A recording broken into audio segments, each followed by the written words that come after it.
तो बच्चों चलिए फिर आज हम शुरू करने वाले हैं आपकी क्लास 8 का मराठी सब्जेक्ट का 11वां चैप्टर 11वां पार्ट जो है हमारा प्राणी यानी आपण।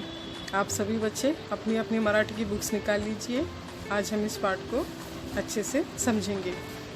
प्राणी यानी आपण यानी कि प्राणी यानी कि जानवर, यानी आपण यानी कि हम, जानवर और हम। इस पाठ की लेखिका है ललित गौरी डांगे, इन्होंने ये पाठ लिखा हुआ है। तो चलिए फिर इनके ज़िंदगी के बारे में जान लेते हैं और इस पाठ में हमें किस बारे में बताया गया है वो भी हम आज अच्छे से समझ लेंगे। प्रसिद्ध लेखिका, त्यांचे विविध विषयांवरील लेखन प्रसिद्ध आहे।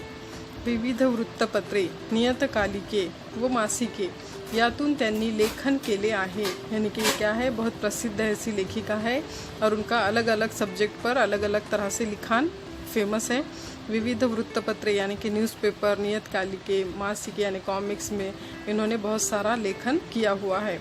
जंगल, प्राणी, पक्षी आणि मानव यांचे परस्परांशी एक अतूट नाते आहे। यानी कि जंगल यानी कि जंगल, प्राणी यानी कि जानवर, पक्षी यानी परिंदे, आणि मानव और इंसान, जानवर, जंगल, परिंदे, इंसान, इनका क्या है, परस्परांशी एक अतूट नाते आहे। यानी कि एक दूसरे से, परस्परांशी यानी एक दूसरे से एक अतूट नाते आहे, यानी कि एक अतूट ऐसा रिश्ता है।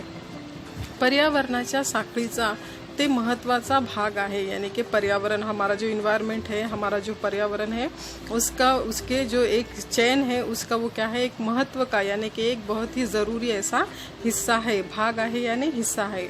प्रस्तुत पाठातील मुलगा व वडील यांच्या संवादातून प्राणी वाचवा, जंगल वाचवा आणि पर्यावरण संरक्षण करा असा मोलाचा संदेश मिळतो। यानी कि इस प्रस्तुत पाठ में हमें मुलगा व वडील यानी कि बेटा और उसके बाबा जो है, उसके पिताजी जो है वडील, उनके बीच में एक संवाद यानी कि जो बातचीत हो रही है, जिसमें प्राणी वाचवा यानी जानवरों को बचाओ, जंगल वाचवा यानी जंगल को बचाओ, आणि पर्यावरण संरक्षण करा और हमारे इन्वायरमेंट की हिफाजत करो, संरक्षण करो, ऐसा मोलाचा संदेश, ऐसा कीमती संदेश जो है, मैसेज हमको इसमें से मिलता है। प्रस्तुत पाठ हा निर्मळ रानवारा या मासिकातून घेतला आहे। जो प्रस्तुत पाठ है ये निर्मल रानवारा इस कॉमिक्स में से लिया गया है। अब हम इस पाठ को पढ़ेंगे और इसको अच्छे से समझेंगे। आप भी हमारे साथ साथ इसे पढ़ने की कोशिश कीजिए और जो इसके अल्फाज हैं मुश्किल लफ्ज़ों के, उसको साफ तरीके से करने की कोशिश कीजिए। शेपटीवाल्या प्राण्यांची भरली होती सभा, हे गाणे रेडिओवर लागले असते। गाणे ऐकत असताना घरी मुलगा व वडील यांचा संवाद सुरू होतो। शेपटीवाल्या प्राण्यांची यानी कि दुम, शेपटी यानी कि दुम वाले जानवरों की भरली होती सभा यानी कि उनकी सभा या उनकी मीटिंग भरी हुई थी। हे गाने रेडियो पर लागलेले असते, ये जो गाना है ये रेडियो पर लगा हुआ था, मतलब चल रहा था रेडियो के ऊपर। गाने ऐकत असताना यानी कि गाना सुनते वक्त, घरी मुलगा व वडील यानी कि घर में ये गाना सुनते वक्त मुलगा यानी कि बेटा और वडील उसके जो पिताजी है, उसके बाबा, यांचा संवाद शुरू होता, इनके बीच में बातचीत शुरू थी। तो वो बातचीत हमें नीचे यहाँ पर दी गई है। अब हम वो बातचीत क्या है यहाँ पर पढ़ेंगे। रोहन, लहानपणापासून मी हे गाणं ऐकतोय, यानी कि लहानपणापासून यानी बचपन से मैं ये गाना ऐकतो यानी सुन रहा हूँ। पण एकदा सुद्धा मला कुठेही अशी एकत्र प्राण्याची सभा दिसलीच नाही। पर एक बार भी मला कुठेही यानी मुझे कहीं भी अशी एकत्र प्राण्याची सभा, ऐसी एक ही जगह पर जानवरों की जो मीटिंग है होते हुआ दिसलीच नहीं, यानी कि कभी मुझे नहीं दिखी। हो बाबा यानी कि पिताजी, मुझे कभी ऐसी, जैसा हम गाने में सुन रहे हैं कि जो शेपटी वाले जानवर है उनकी क्या एक सभा भरी हुई है, ऐसी सभा तो मैंने मेरे बचपन से आज तक नहीं देखी है, ऐसा वो अपने पिताजी से कह रहा है। बाबा, अरे सगळे प्राणी एकत्र कुठले दिसायला आता, यानी कि बेटे से कह रहे हैं कि अरे सगळे प्राणी यानी कि पूरे जानवर जो है, जंगल में पहले जिस तरह से पूरे जानवर हुआ करते थे वैसे जानवर एकत्र कुठले दिसायला आता, यानी कि एक साथ आप कहाँ पे दिखने को मिलेंगे। अधूनमधून कुठे कुठे दिसले तरी पुष्कळ झालं, यानी अधूनमधून यानी बीच बीच में, कुठे कुठे यानी कहीं कहीं पर, दिसले तरी यानी दिखे तो भी, पुष्कळ झालं यानी बहुत हो गया। अगर एक आध बार मिल गए तो वो मतलब अपनी खुशनसीबी कि हमको कभी कभी एक आध बार थोड़े से जानवर एक साथ देखने को मिल जाए तो बहुत अपन खुशनसीब है। रोहन, ऐसा का म्हणता हो बाबा, यानी कि रोहन कह रहा है अपने पिताजी से कि ऐसा आप क्यों कह रहे हो बाबा। बाबा, अरे रोहन, दिवसेंदिवस प्राणी पक्ष्यांची संख्या कमी होत चालली आहे। कि रोहन, दिवसेंदिवस यानी दिन ब दिन, प्राणी पक्ष्यांची यानी जानवरों की और परिंदों की संख्या यानी कि उनकी तादाद कमीत कमी होत चालली आहे, कम कम हो रही है। आता पूर्वीसारखे मोर खूप दिसत नाही, यानी कि अब पहले की तरह, पूर्वीसारखे यानी पहले की तरह मोर जो है खूप दिसत नाही यानी बहुत ज़्यादा नहीं दिख रहे हैं। अगदी कावळे चिमण्या सुद्धा खूप प्रमाणात दिसत नाही। अगर मोर तो छोड़ो कि कव्वे और चिड़ियाँ तक हमको अब ज़्यादा नहीं दिख रही है। या उलट जंगलात राहणारा वाघ कधीतरी माणसाच्या वस्तीत येतोय, यानी कि इसके अलावा जंगल में रहने वाला शेर कभी कभी इंसानों के बस्ती में पहुंच रहा है, आ रहा है। रोहन, हो खरंच, यानी कि हाँ सच है। कसली घबराट झाली होती ना सगळ्यांची, पण बाबा असं का होतंय हो। कसली घबराहट यानी कि कैसी घबराहट झाली होती ना, यानी हो गई थी ना सगळ्यांची, यानी सबकी कैसी घबराहट हो गई थी ना, मतलब गांव में जब शेर अचानक आ गया था बस्ती में तो कैसे सबकी घबराहट शुरू हो गई थी। पण बाबा यानी कि पर पिताजी, ऐसा का होते हो, ऐसा क्यों हो रहा है, मतलब जंगली जो जानवर हैं वो जंगल छोड़कर हमारे बस्ती में क्यों आ रहे हैं। बाबा, अरे आपण माणसांनी त्यांच्या घरावर कब्जा केलाय। कि अरे हम इंसानों ने क्या किया, अपन माणसांनी यानी हम इंसानों ने त्यांच्या घरावर यानी उनके घरों पर कब्जा केला है, यानी कि हमने उनके जंगलों पर, उनके जो जंगल में जो घर थे उसके ऊपर हमने क्या किया है, इंसानों ने कब्जा कर लिया है। रोहन, म्हणजे काय, यानी क्या। बाबा, अरे त्यांचे घर म्हणजे जंगल। अरे उनका घर मतलब क्या, जंगल। अरण्य यानी कि अरण्य, जंगल का मीनिंग एक ही होता है, यानी कि जंगल। आपन जंगल नष्ट केली, हमने इंसानों ने क्या किया, जंगल को ख़त्म कर दिया, नष्ट के लिए यानी ख़त्म कर दिया। झाड़े तोड़ली, झाड़ों को तोड़ दिया। टेकड़ियाँ सपाट के लिया, यानी कि जो टेकड़ियाँ हैं, पहाड़ है, उनको हमने क्या किया, सपाट कर दिए, उनको तोड़ के उनकी मतलब उनको सीधा कर दिए। आणि आपलं घर बांधली, और वहाँ पर हमने क्या किया, हमारे घर बांधे। कारखाने उभारले, कारखाने खड़े किए। मग हे प्राणी राहणार कुठे, तो फिर ये जानवर कहाँ रहेंगे।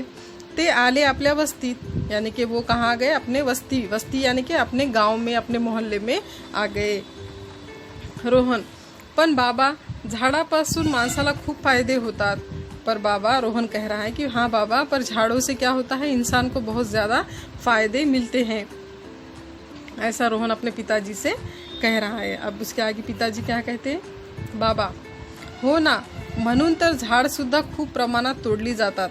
हाँ ना, इसीलिए तो, म्हणून तर यानी कि इसीलिए तो, झाड़ सुद्धा यानी कि झाड़ भी खूप प्रमाणात यानी बहुत ज़्यादा प्रमाण में तोडली जातात, तोड़ी जाती हैं, बहुत ज़्यादा तादाद में तोड़ी जाती हैं। जशी चंदनाची झाड आणि इतर इमारती, लाकूड, साग, देवदार आणि बरीच काही, जैसे कि चंदन का झाड़, जैसे कि इमारत यानी कि घर बनाने के लिए या बिल्डिंग बनाने के लिए लकड़ी लगती है, वो साग, देवदार और ऐसे बहुत सारे झाड़ों को क्या करते हैं हम अपनी घर बनाने के लिए या और किसी काम के लिए, फर्नीचर बनाने के लिए हम ये सब तोड़ देते हैं जंगल में से। त्यांचा उपयोग जाळण्यासाठी, फर्नीचरसाठी, बांधकामासाठी होतो। इनका उपयोग किस लिए किया जाता है, जलाने के लिए, फर्नीचरसाठी यानी फर्नीचर बनाने के लिए, बांधकाम करने के लिए इनका उपयोग किया जाता है। जसजशी लोकसंख्या वाढते, माणसाच्या दैनंदिन गरजा वाढतात। जैसी जैसी हमारी जो पॉपुलेशन है वो बढ़ती है, लोक संख्या बढ़ती है, तो उस तरह से क्या होता है, हमारी जो ज़रूरतें हैं वो भी बढ़ जाती है। माणसाच्या यानी कि इंसानों के दैनंदिन यानी कि रोज़मर्रा की गरजा वाढतात यानी ज़रूरतें बढ़ जाती हैं। चैनीच्या वस्तूची आवड वाढते, यानी कि हमारे सुख चैन की जो हमको चीज़ें लगती हैं, जैसे हमें सोने के लिए बेड लगता है, बैठने के लिए कुर्सी या सोफ़ा लगता है, या हमें खाना बनाने के लिए गैस लगता है, या फिर हमें घर में और भी कोई आराम की चीज़ें हैं, तो वो सब चीज़ें जो हमको लगती है इनकी क्या होगी, हमको मतलब उनसे हमको ज़्यादा ज़रूरतें महसूस होने लगी, उनकी आवड़ हमारे अंदर आने लगी। मतलब जो चीज़ की ज़रूरत नहीं है वो भी हमको देखकर लेने का दिल करता है। चैनीच्या वस्तूची आवड वाढते, यानी कि हमको जो चीज़ें चाहिए हमारे सुकून के लिए, चैन के लिए, हम वो चीज़ें खरीदते हैं। तशी जंगलातील झाड़ तोड़ली जातात, वैसे ही उसीलिए क्या करते हैं हम, जंगल के झाड़ जो है तोड़ते रहते हैं। अशा प्रकारे जंगल नष्ट झाली, अशा प्रकारे यानी इस तरह से जंगल क्या हो गए, खत्म हो गए, नष्ट झाली यानी खत्म हो गए। कि प्राणी पक्षी यांचे राहण्याचे ठिकाण, यानी कि प्राणी जानवर और पक्षी यानी परिंदे यांचे राहायचे ठिकाण, यानी इनकी रहने की जगह, त्याचं खाद्य कमी होतं, उनके क्या हो गए, खाने की चीज़ें भी कम हो गई, जंगल खत्म हो गए, उनके खाने पीने की भी चीज़ें खत्म होती चली गई। एखाद्या प्रकारच्या प्राण्याची किंवा पक्ष्याची संख्या जरी कमी झाली तरी त्याचा परिणाम संपूर्ण सृष्टीवर होतो। एखाद्या यानी कि एक भी तरह के प्रकार से, यानी एक तरह के भी किसी प्राणी की, यानी कि जानवर की, किंवा पक्षाची यानी परिंदे की, एक तरह के कोई भी जानवर की या पक्षी की संख्या जरी कमी झाली, अगर उनकी तादाद कम हो गई, तरी त्यांचा परिणाम, उसका परिणाम जो है, उसका असर जो है, परिणाम यानी असर, उसका असर संपूर्ण सृष्टिवर होतो, यानी संपूर्ण हमारा जो सृष्टि है, जो हमारी पृथ्वी है, हमारी जो मानव की ज़िंदगी है, समझो इंसानों की, उसके ऊपर क्या होता है, इसका परिणाम होता है, इसका असर होता है। कारण त्याची एक नैसर्गिक अन्न साखळी असते, क्योंकि उसकी क्या रहती है, एक नैसर्गिक अन्न साखळी रहती है। अन्न साखळी यानी फूड चेन, आणि ती पूर्णपणे संतुलित असावी लागते, और वो पूरी तरह से संतुलित होना चाहिए। अन्न साखड़ी यानी कि क्या, कि जैसे घास है, घास को कौन खाता है, हिरन खाता है, हिरन को कौन खाता है, शेर खाता है, और जब शेर मर जाता है तो वो क्या होता है, मिट्टी में मिल जाता है, और उसी के जो ये होते हैं, जो समझो उसके जो ज़रूरत चीज़ें होती है वो मिट्टी में मिल के फिर उसी मिट्टी में से क्या उगती है, घास उगती है। इस तरह से हर चीज़ एक दूसरे पर क्या है, डिपेंड है, इसलिए उसे अन्न साखड़ी यानी कि फूड चेन कहते हैं। यहाँ पे रोहन क्या कह रहा है, रोहन हो बरोबर, वाघ हरणावर अवलंबून असतो, यानी कि हाँ ठीक है बाबा, बराबर है आपका, वाघ हरणावर अवलंबून असतो, यानी कि शेर हिरन पर जिंदा रहता है, हिरन के मतलब हिरन को खाकर ही क्या होता है, शेर जिंदा रहता है। हरिण गवतावर अवलंबून असते, यानी कि हिरन किस पे जिंदा रहता है, घास पर, गवत यानी घास। जर गवत कमी झालं तर वाघाची संख्या कमी होईल, यानी कि अगर घास कम हो गया तो शेरों की भी संख्या जो है कम हो जाएगी। हो ना बाबा, यानी कि ये ठीक है ना बाबा, ऐसा वो अपने बाबा से पूछ रहा है। मतलब कि अगर घास ही नहीं रहेंगी तो वो घास नहीं ना मिलने से हिरन भी नहीं रहेंगे, और हिरन नहीं रहेंगे तो शेर भी भूखे मर जाएंगे, और उनकी भी संख्या कम हो जाएगी। मतलब सब एक दूसरे पर क्या है, निर्भर है। बाबा अगदी बरोबर रोहन, ये तुम सही कह रहे हो, ऐसा बाबा यहाँ पर कह रहे हो कि एकदम बरोबर कह रहे हो तुम रोहन। रोहन आणि तसंच वनस्पतीवर कीड़े अवलंबून असतात, और उसी तरह से जो वनस्पति है, झाड़ है, पेड़ पौधे, बेल है, उनके ऊपर क्या होते हैं, कीड़े जिंदा रहते हैं। जैसे कि हम देखते हैं कि झाड़ों पर कीड़े निकलते हैं, अल्लियाँ निकलती है, वो क्या करती हैं, झाड़ों के पत्ते खाकर, उनकी छाल खाकर, या उनको अंदर से कुरेद कर वो क्या करती हैं, खुद का अनाज बनाती हैं, और उसके ऊपर जिंदा रहती हैं। कीड़्यांवर बेडूक, और कीड़ों के ऊपर क्या जिंदा रहते हैं, बेडूक, बेडूक यानी मेंढक, मेंढक कीड़े खाकर जिंदा रहते हैं, कीड़े झाड़ पेड़ पत्ते खाकर जिंदा रहते हैं। बेडकावर सांप आणि सापावर घार, और बेडकावर यानी कि मेंढक के ऊपर सांप जिंदा रहता है। मतलब सांप को क्या, मेंढक क्या खाता है, सांप खाता है, और उसी सांप को कौन खाता है, घार यानी कि चील खाती है, और इस तरह से वो एक दूसरे के ऊपर क्या रहते हैं, जिंदा रहते हैं। जैसा कि यहाँ पे फूड चेन का एक जो एक्सप्लेनेशन है किया गया है कि जो कीड़े मकोड़े हैं वो किस पर रहते हैं, घास झाड़ पेड़ पौधों को खाकर कीड़े मकोड़े जिंदा रहते हैं। फिर कीड़ों को मेंढक खाती है, मेंढक को सांप खाता है, और सांप को घार खाती है। फिर घार जब मर जाती है वो ज़मीन में उसका विघटन हो जाता है, और उसी से फिर से घास वगैरह उगता है। तो ऐसा हम सब एक दूसरे पर क्या है, निर्भर है, एक दूसरे के ऊपर हम जिंदगी जी रहे हैं। इसी को अन्न साखळी कहते हैं, यानी कि फूड चेन कहते हैं। बाबा हो, आणि या अन्न साखळीतला एक घटक जरी कमी झाला किंवा जास्त झाला तरी संपूर्ण अन्न साखळीचा तोल जातो व त्याचा परिणाम सृष्टीवर होतो। बाबा कह रहे हैं यहाँ पर रोहन से कि हाँ, इसी अन्न साखड़ी यानी इसी फूड चेन का एक घटक भी अगर कम हो गया या ज़्यादा हो गया, कमी या जास्त, कमी यानी कि कम, जास्त यानी ज़्यादा, तो क्या होगा, संपूर्ण अन्न साखळीचा यानी कि पूरी जो फूड चेन है हमारी, उसका क्या होगा, तोल जातो यानी कि उसका बैलेंस चला जाएगा व त्याचा परिणाम सृष्टीवर होतो। और इसका परिणाम जो है हमारे पृथ्वी पर, हमारे समाज पर होता है। इसके बाद रोहन अपने बाबा से कह रहा है कि रोहन, मग यावर काही उपाय नाही का, यानी कि अब इस चीज़ों पर कोई इलाज नहीं है क्या, उपाय यानी कि कोई सोल्यूशन या कोई इलाज नहीं है क्या। बाबा, अरे म्हणून तर जैवविविधतेच्या संरक्षणाचा करार वसुंधरा परिषदेमध्ये करण्यात आला। वो मतलब बाबा कह रहे हैं कि इस जैव विविधता को, यानी कि जैसे कि हमारे इस पृथ्वी पर, हमारे इस दुनिया में कीड़े मकोड़े, तरह तरह के जानवर, परिंदे, पक्षी, प्राणी, सब कुछ जो रहते हैं, इनको जैव विविधता कहते हैं। कीड़े मकोड़े, मुंगियाँ, चींटियाँ और जो कोई भी जानवर है, परिंदे हैं, इन सब को मिला के हमारी जो जैव विविधता है, इसके संरक्षण के लिए, मतलब इसके हिफाजत के लिए कौन सा करार किया गया है, वसुंधरा परिषदेमध्ये करार करण्यात आला। वसुंधरा परिषद में जो है इसका करार किया गया है। ब्राझीलमध्ये 1992 साली, यानी कि ब्राज़ील में 1992 साल में इस परिषद में अनेक देशातील प्रतिनिधींनी जैवविविधता संरक्षण करारावर सह्या केल्या।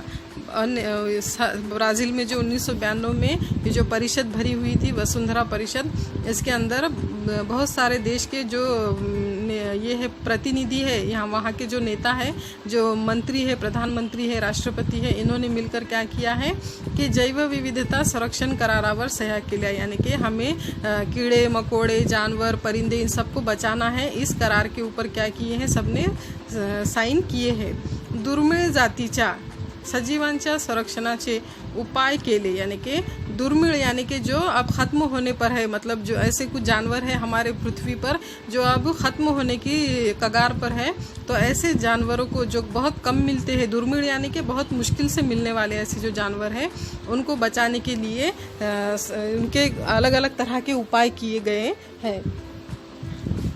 दुर्मिळ जातीचे सजीव यानी कि जो दुर्मिळ है, जो कभी नहीं, मतलब एक अचानक से बहुत कम मिलते हैं या जिनकी तादाद बहुत ज़्यादा नहीं है, ऐसे जो सजीव हैं, ऐसी जो जानदार चीज़ें हैं, उनके संरक्षण के लिए क्या किया गया है, उपाय किया गया है। दुर्मिळ जातीचे सजीव म्हणजे काय, यानी कि ऐसे सजीव यानी कि क्या, यहाँ पर रोहन पूछ रहा है कि दुर्मिळ जातीचे यानी कि क्या, इसका क्या मतलब होता है।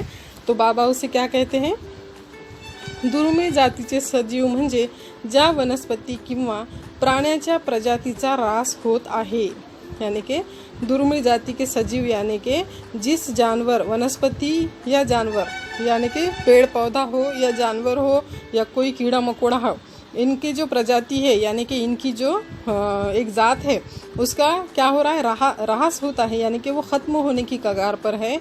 ऐसे जानवरों की जो संख्या बहुत कम है, त्यांची संख्या कमीत कमी होता है, उनकी तादाद कम से कम हो रही है। त्यांना दुर्मिळ सजीव असे म्हणतात। उनको क्या कहते हैं, दुर्मिळ सजीव कहते हैं, यानी कि जो बहुत कम तादाद में पाए जा रहे हैं या जिनकी तादाद खत्म हो रही है, ऐसे जानवरों को दुर्मिळ सजीव कहते हैं। रोहन, दुर्मिळ सजीवांना संरक्षण कसं देणार, यानी कि इन दुर्मिळ जानवरों को कैसा हम हिफाजत करेंगे, उनकी कैसा संरक्षण देंगे, ऐसा यहाँ पर रोहन अपने पिताजी से पूछ रहा है।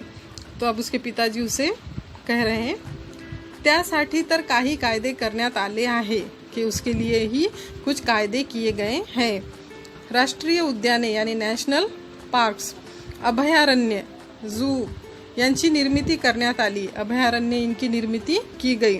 संकटग्रस्त किंवा दुर्मिळ होत चाललेल्या प्रजातींच्या संवर्धनासाठी खास प्रकल्प तैयार केले। संकटग्रस्त यानी जो मुसीबत में है, जो जानवर की ज़िंदगी या दुर्मिळ यानी कि जो कम हो रहे हैं, जिनकी तादाद कम हो रही है, चाललेल्या प्रजातींच्या ऐसे जात वाले जानवरों को संवर्धनासाठी यानी उनकी हिफाजत के लिए, उनको उनकी संख्या बढ़ाने के लिए खास प्रकल्प तैयार केले। खास ऐसे प्रोजेक्ट तैयार किए गए हैं। बियाणे पेठ्या व गुणसत्र पेठ्या अशा शास्त्रीय आधुनिक प्रयोगाद्वारे जैवविविधतेची जपवणूक करण्यात येते। बियाणे पेठ्या यानी कि उनके जो बीज है, उनके जो अंडे हैं, उनको संभाल कर रखा जाता है। गुणसूत्र यानी उनके जो डीएनए हैं, उनको संभाल कर रखा जाता है पेटियों में। और शास्त्रीय यानी कि साइंस के तरीके से, साइंस की टेक्नोलॉजी से प्रयोग करके उनके ऊपर तरह तरह के प्रयोग करके क्या किया जा रहा है, उनकी जो जानवरों की जो प्रजाति है उसको बचाने की कोशिश की जा रही है। उनको इस दुनिया में फिर से वापस लाने की कोशिश की जा रही है। रोहन, हे छान झालं, मग अभयारण्य म्हणजे नक्की काय? ये तो अच्छा हो गया। छान झालं यानी कि अच्छा हो गया। मग अभयारण्य म्हणजे नक्की काय? अभयारण्य यानी क्या? यहाँ पर वो अपने बाबा से पूछ रहा है।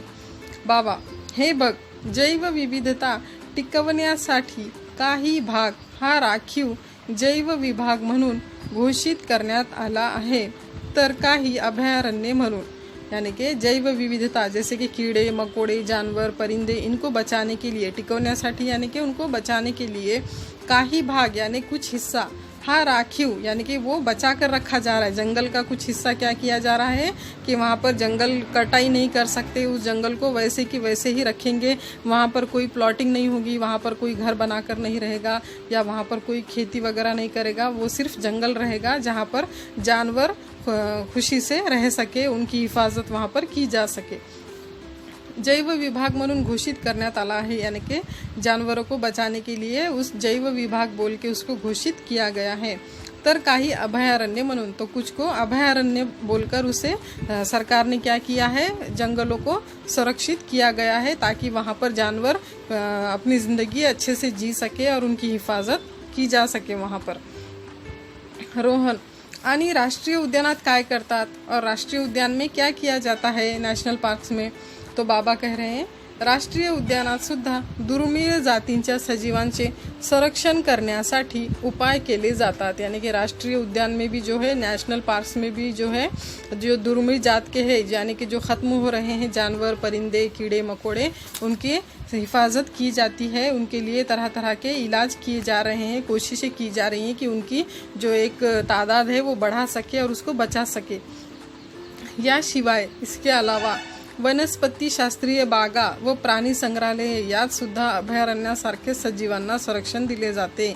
वनस्पति शास्त्रीय यानी कि जूलॉजी की जो एक ये होती है, वहाँ पर प्राणी संग्रहालय है यानी कि जू, इसमें भी क्या किया जा रहा है, अभयारण्य की तरह ही सजीवों को, जानवरों को संरक्षण दिया जा रहा है, यानी उनकी हिफाजत की जा रही है। रोहन, हो बाबा, आपण सर्वांनी जर नियमांचे आणि कायद्याचे पालन केले तर प्राणी पक्षी झाड़ यांचं संरक्षण होईल। रोहन अपने बाबा से कह रहा है कि बाबा, अगर हम सब ने, सर्वांनी यानी हम सब ने, नियमांचे यानी कि रूल्स को फॉलो किए या उनका रूल्स के हिसाब से हम चले अगर, और कायदेचे पालन यानी कि हमारे कायदे का अगर हमने सही तरीके से पालन किया, तब प्राणी पक्षी यानी कि जानवर परिंदे झाड़ यांचं संरक्षण होईल, इनकी क्या होगी, हिफाजत होगी। जैसे हमारी सरकार, हमारी गवर्नमेंट हमें जो कायदा बताती है, जो नियम बताती है, अगर हम उसका पालन करेंगे तो ये सब चीज़ें अच्छे से रहेंगी इस दुनिया में। कारण निसर्गातली इतकी विविधता पाहिली की किती छान प्रसन्न वाटतं ना। यानी कि निसर्ग यानी कि इस कुदरत की इतनी विविधता, इतनी अलग अलग तरह की जो खूबसूरती है, तो वो देखकर हमको कितनी छान यानी कि कितना अच्छा लगता है और प्रसन्न वाटते, यानी हमारे दिल को कितनी खुशी मिलती है। ऐसा यहाँ पर रोहन अपने पिताजी से कह रहा है। झाडांमुळे औषधी, मसाल्याचे पदार्थ, मेण, लाख, राळ, मध या वस्तू तर भरपूर मिळतीलच।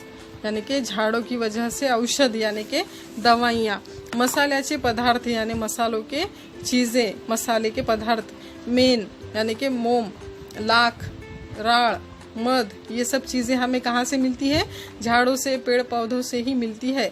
भरपूर मिळतीलच। और अगर हम ये पेड़ अच्छे से लगाएंगे, इनकी हिफाजत करेंगे तो हमको और ज़्यादा तादाद में ये चीज़ें मिलती रहेंगी।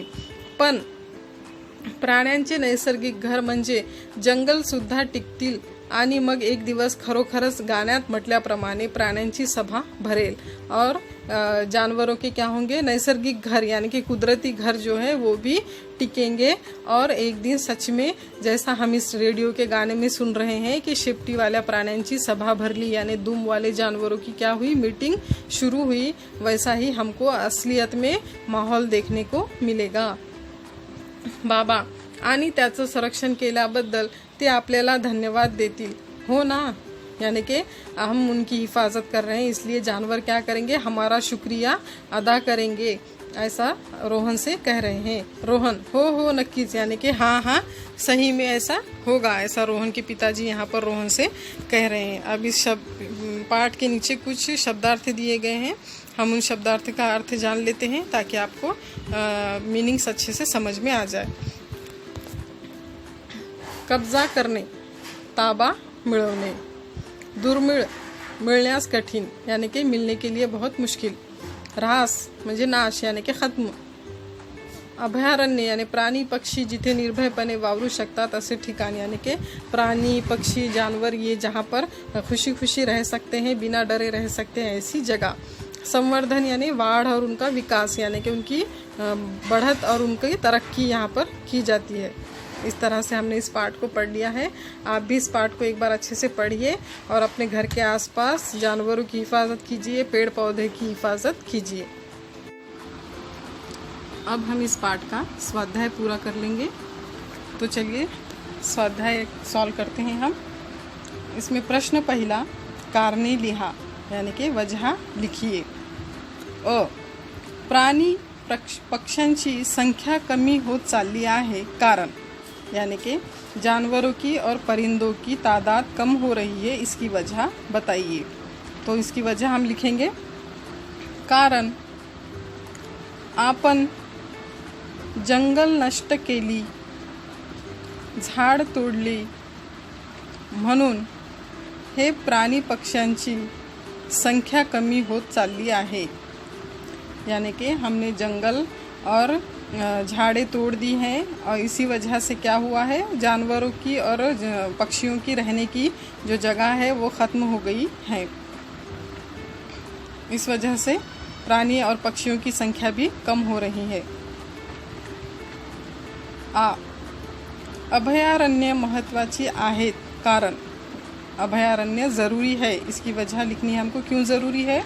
उत्तर, संकटग्रस्त किंवा दुर्मिळ होत चाललेल्या प्रजातींच्या संवर्धनासाठी अभयारण्य महत्त्वाची आहेत। यानी कि संकटग्रस्त यानी जो मुसीबत में है, जो जानवर या जिनकी जो प्रजाति है वो नष्ट होने पर है, ख़त्म होने पर है, ऐसे और दुर्मिळ यानी कि जो बहुत कम बचे हैं, ऐसे जानवरों के सुरक्षा के लिए, उनको आगे उनकी नस्ल को बढ़ाने के लिए अभयारण्य की ज़रूरत है।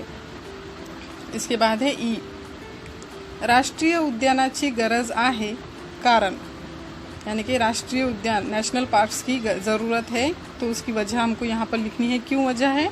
उत्तर, दुर्मिळ जातीच्या सजीवांचे संरक्षण करण्यासाठी उपाय केले जातात म्हणून राष्ट्रीय उद्यानाची गरज आहे। यानी कि जो दुर्मिळ सजीव है या जो ख़त्म होने की कगार पर जानवर है या कीड़े मकोड़े हैं, उनको संभालने के लिए, उनके संरक्षण के लिए, हिफाजत के लिए राष्ट्रीय उद्यान की ज़रूरत है। प्रश्न दूसरा, अब हम यहाँ पे प्रश्न पहला सॉल्व हो गया है, अब प्रश्न दूसरा देखेंगे। खालील अन्न साखड़ी पूर्ण करा, यानी कि नीचे जो फूड चेन दी हुई है हमें, उसको हमें पूरा करना है। तो यहाँ पर हमको सबसे पहली जो डायग्राम है उसमें देखिए, सबसे ऊपर दिख रहा है वनस्पति। वनस्पति यानी कि घास, झाड़ वगैरह छोटे छोटे, उनको कौन खाता है, कीड़े, कीड़े मकोड़े उनको खाते हैं।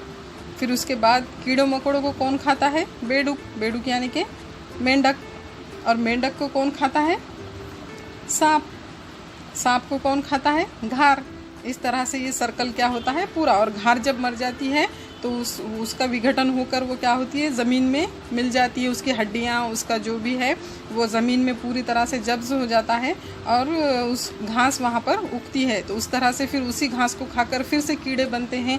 कीड़े के ऊपर मेंढक जीता है, मेंढक के ऊपर सांप जीता है और सांप के ऊपर फिर से घार। इस तरह से ये जो फूड चेन है, अन्न साखड़ी जिसे हम कहते हैं, वो चलती रहती है। उसके बाद दूसरी जो आकृति है उसमें देखिए सबसे ऊपर है वाघ यानी कि शेर। शेर किसको खाता है? हरिन यानी कि हिरन को खाता है। तो यहाँ पर हम एरो के सामने लिखेंगे हरिन। और फिर हरिन किसको खाती है? गवत यानी कि घास को खाती है हरन। इस तरह से ये चेन क्या होती है, चलती रहती है। बाघ हिरन को खाता है और हिरन घास को खाता है। इस तरह से ये इन सब लोगों की ज़िंदगी एक दूसरे पर निर्भर है। उसके बाद है प्रश्न तीसरा, प्रश्न तयार करा। अभयारण्य हे उत्तर येईल असा प्रश्न तैयार करा। यानी कि अभयारण्य जिसका जवाब आएगा, ये अल्फाज जिसका जवाब आएगा, ऐसा प्रश्न हमको सवाल यहाँ पर तैयार करना है। तो उसका हम बनाएंगे यहाँ पर, दुर्मिळ सजीवांना संरक्षण कोठे दिले जाते। ऐसा अगर हमने सवाल बनाए तो उसका उत्तर क्या आएगा कि दुर्मिळ सजीवांना अभयारण्यात संरक्षण दिले जाते। ये इसका जवाब हो गया। इसके बाद है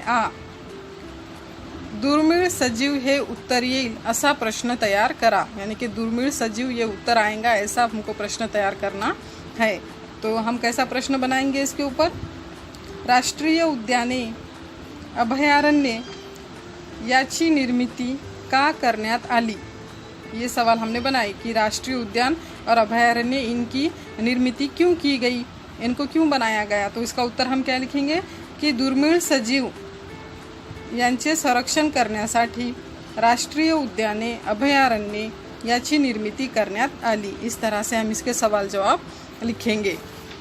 अब प्रश्न चौथा है, थोड़क्यात उत्तरे लिहा। यानी कि हमको कुछ अल्फाजों में, कुछ लाइनों में इसका जवाब लिखना है।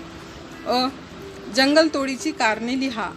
यानी कि जंगल तोड़ने की जो वजह है वो हमको यहाँ पर लिखनी है। कि जैसे हमने पाठ में देखा है कि जंगल तोड़कर हमने क्या किया है, पहाड़ों को साफ़ करके, जंगलों को साफ़ करके हमने क्या किया है, वहाँ पर अपना घर बनाया है। और हम जंगल से की लकड़ियाँ तोड़कर हमारी ज़रूरत की चीज़ें बनाते हैं, जैसे फर्नीचर, हमारे घर के बांधकाम करते हैं। इसलिए जंगल की तोड़ हो रही है, ऐसा हम यहाँ पर लिखेंगे। ब्राझील येथे भरलेल्या वसुंधरा परिषदेची माहिती लिहा। जो ब्राज़ील में वसुंधरा परिषद भरी थी उसकी मालूमात हमको यहाँ पर लिखनी है। आप सब अपने बुक्स में से इसके जवाब देखकर लिखिए।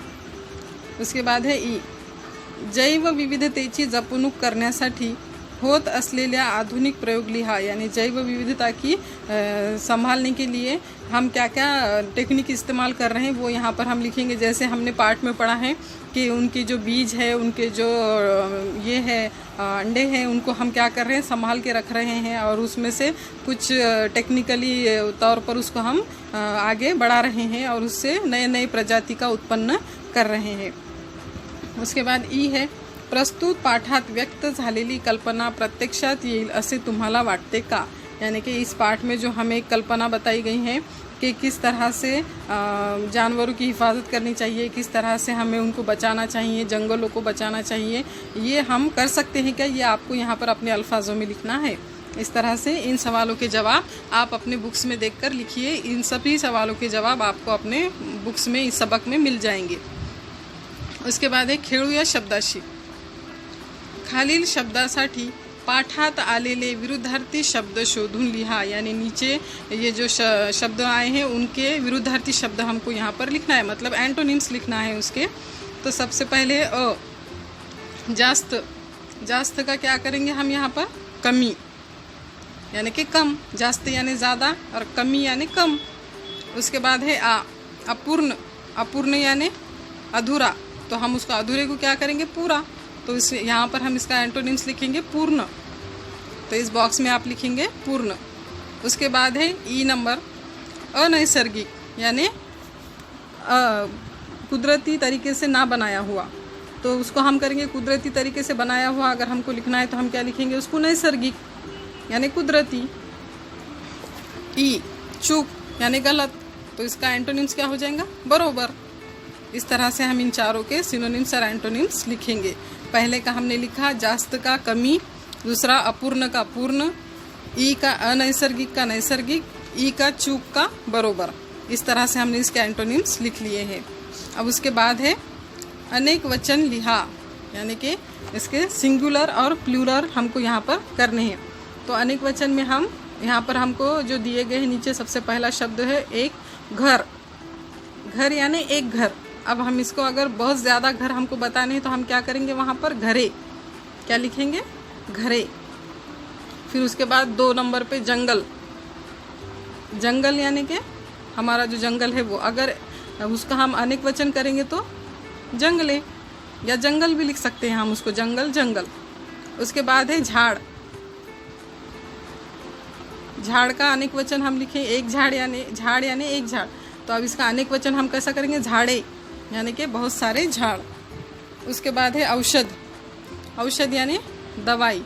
तो उसका अगर हमको प्लूरल करना है तो हम औषधे, अगर औषधे लिखेंगे तो वो उसका प्लूरल हो जाएगा। इस तरह से हमने इस सवाल के जो स्वाध्याय थे उनको अच्छे से सॉल्व कर लिया है। आप अपने बुक्स में देखकर फिर भी एक बार इसको चेक कर अच्छे से जवाब लिखिए, और अगर कोई प्रॉब्लम हो तो अपने टीचर से कांटेक्ट कीजिए, उनकी सलाह से इसके सवाल के जवाब लिखिए।